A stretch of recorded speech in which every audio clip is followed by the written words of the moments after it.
Titration के equivalence point पर 2.54 pH देखी गई।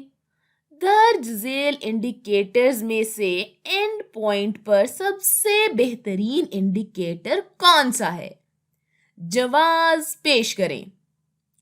एंड पॉइंट वो पॉइंट होता है जहां इंडिकेटर अपना रंग बदलता है, क्योंकि ये हमें बताता है कि एंड पॉइंट आ चुका है।